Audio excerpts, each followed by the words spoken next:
Anda kembali menyaksikan Apa Kabar Indonesia Pagi. Ini pas lagi iklan tadi kita juga seru ya membahas kira-kira prediksinya akan seperti apa. Langsung saja kita bahas. Saya mau tanya terlebih dahulu ke Mas Peri. Mas Peri, prediksi line up komposisi pemain yang nanti kira-kira akan diterapkan untuk Indonesia melawan Irak nanti malam seperti apa?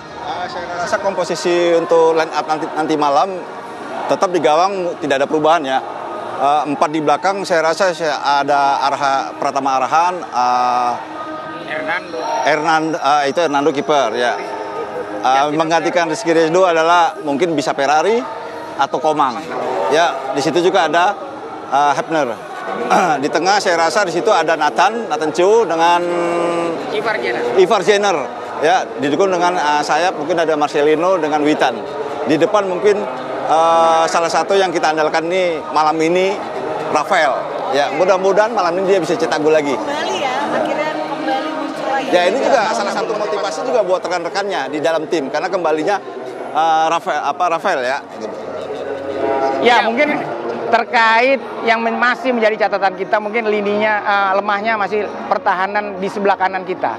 Rio Fahmi dan Fajar Fatur Rahman belum menunjukkan konsistensinya di setiap laga. Menurut Anda seperti apa? Saya rasa malam ini siapa yang akan paling tepat untuk diturunkan pada malam ini? Saya rasa malam ini kemarin Fajar kerja tidak begitu efektif ya. Karena banyak serang-serangan yang kita sebenarnya harus bisa manfaatkan dari second line ya. Wingback. Saya rasa malam ini bisa diturunkan siapa namanya? Back ini Rio Fahmi. Saya rasa Rio Fahmi ini dia punya speed bagus, dia punya untuk overlap, bantu-bantu serangan lewat wingback ini itu sangat diharapkan sekali. Kalau menurut Om Rahim, menurut saya Sintayong, apa yang harus dilakukan timnas kita pada saat melawan Irak? Sintayong akan memasang pemain yang melawan Jordan. Minus Komposisinya sama ya? Ya, minus kapten atau pergantian ada wingback, salah satu wingback. Tapi sisanya seperti yang ngelawan Jordan. Apalagi yang nomor 11 sudah masuk lagi kan, si Rafael tuh. Jadi kalau kita lihat dari pertandingan sebelum-sebelumnya, tim yang itu kompak sekali gitu. Memang waktu ngelawan Uzbek, memang Uzbek itu individunya bagus. Ya kita harus akui individu bagus. Tapi dalam serangan counternya kita nggak ada Rafael itu. Waktu kita lawan Korea, jadi kurang maksimal ya. Waktu lawan Korea kan dari 3-5-2 lalu berubah 4-5-1 langsung. Strikernya cuma satu, si Rafael. Tapi dua pemain belakang plus kiper nggak bisa nahan Rafael dan gol juga.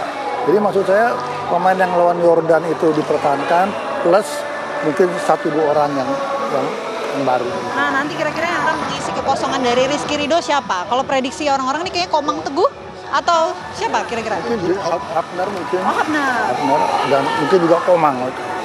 Kalau Mas Peri kira-kira yang mengisi kekosongan Rizky Ridho? Siapa yang akan menggantikan peran Rizky Ridho? Saya rasa dibandingkan Komang dengan Ferrari, saya rasa mungkin Coach Sintayong kalau saya lebih ke Komang ya daripada Ferrari. Karena Ferrari kemarin tuh melawan Uzbek terlalu banyak hilang bola. Nah, di sini juga pemain kita setidak-tidaknya bermain nanti malam jangan cepat kehilangan bola.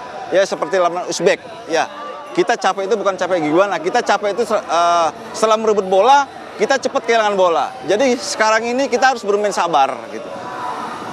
Menurut Anda mungkin kira-kira seperti apa strategi yang harus diterapkan untuk mengatasi permainan dari ciri-ciri dari permainan dari tim-tim dari Timur Tengah? Saya rasa di tim Irak sendiri kita tahu mereka tim yang kuat ya, secara tim dia kuat, secara individu juga bagus dia. Jadi setidaknya kita main untuk menunggu dulu, lebih bersabar. Begitu dia menyerang ada kesalahan kita counter. Tapi lebih bagus lagi kalau kita mau press dia harus press di atas, jangan press di bawah. Kalau kita press di bawah ini sangat riskan sekali, bahaya buat kita. Jadi jangan biarkan permainan Irak berkembang. Betul. Jangan kita biarkan pemain-pemain Irak berkembang seperti Uzbek kemarin. Jadi kita harus berani melakukan pressing terus. Harus berani ya. Ayo. Tapi yang jadi kekhawatiran masyarakat juga wasit ya. Wasit nanti pertandingan malam nanti ini dari Arab Saudi, walaupun bukan dari Cina atau Thailand, tapi ini dari Arab Saudi. Gimana? Ya, saya berharap kepada wasit-wasit malam ini bisa jujur. Biar supaya pertandingan ini enak ditonton, gitu loh. Jangan memihak salah satu tim. Karena ini juga yang kita khawatirkan sama-sama Arab ini bahaya. Ya profesional aja lah. Sesama Timur Ya, Tengah, ya, karena apa? Karena olahraga sepak bola ini yang dituntut adalah fair play, ya sportif. Kalau menurut saya ada kesalahan PSSI selama Kesalahan ini. PSSI apa? Ya. Tidak ada orang kita di AFC lagi. Makanya Indonesia dicurangin terus. Orang nggak mau Indonesia up kan. Orang maunya kan Indonesia di situ-situ aja. Maka Anda begitu kita up, dicurangin, ini. Karena apa? Kita nggak punya power di AFC. Bayangin. Nggak bisa lobby-lobby Om ya? Nggak bisa. Sekarang saya mau tanya, Indonesia 270 juta rakyat. Penontonnya gila. Tapi nggak punya power di AFC. Sama sekali nggak punya. Makanya saya mengharapkan kalau ada pemilihan ketua PSSI, Erick Thohir kan bisa lobbying dia. Paling nggak wakil ketua umum lah. Jadi orang-orang itu nggak bisa lagi berbuat curang ke kita. Kalau nggak ya beginilah. Terus mau apa kita? Marah-marah aja kan. Tapi nggak ada hasilnya, nggak ada. Jadi kita juga mesti kuat di organisasi. Kalau kita nggak punya, dulu kita punya Bang Dali Taher. Ya, jadi dia dulu Bang Dali Taher kalau ada pertandingan turnamen begitu, dia kepalanya yang mengawasi turnamen itu. Jadi orang nggak macam-macam. Tapi kalau sekarang kita ya lihat aja lawan siapa ya, Qatar. Lawan Qatar waktu 20 menit saya udah feeling. Kalau nggak di penalti kartu merah.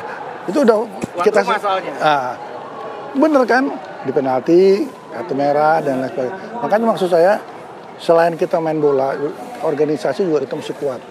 Kalau kita di AFF aja nggak tahu punya orang atau nggak, apalagi di AFC gitu.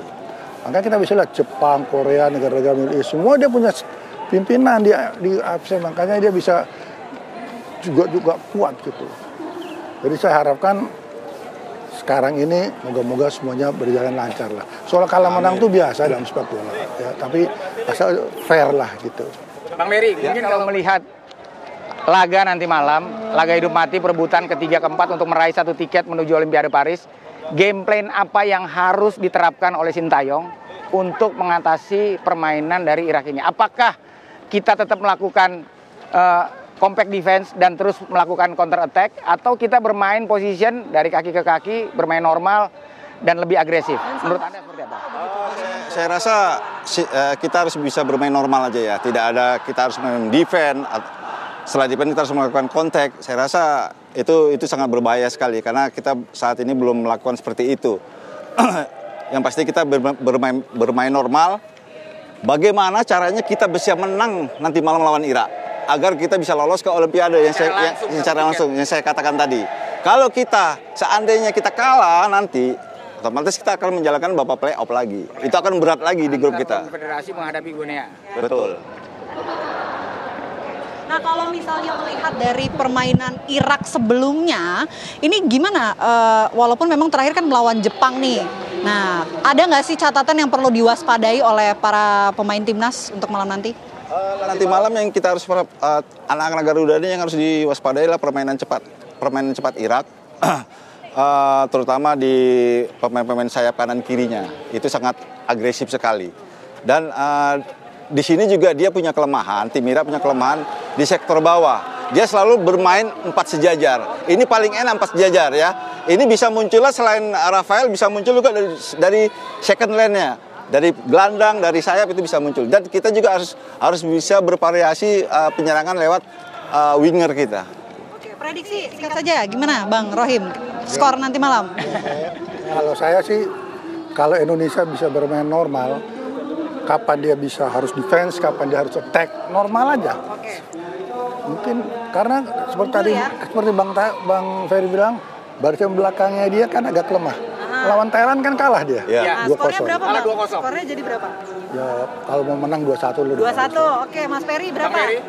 Kalau saya soal prediksi takut saya suka meleset ya. Yang penting unggul ya Indonesia. Yang gitu penting aja. buat saya itu Indonesia tuh unggul lolos ke Olimpiade. Oh, yang penting menang. Gitu. Oke, kita juga sama ya, optimis buat Betul, Indonesia. yang pasti nanti malam kita nonton mendukung timnas Indonesia.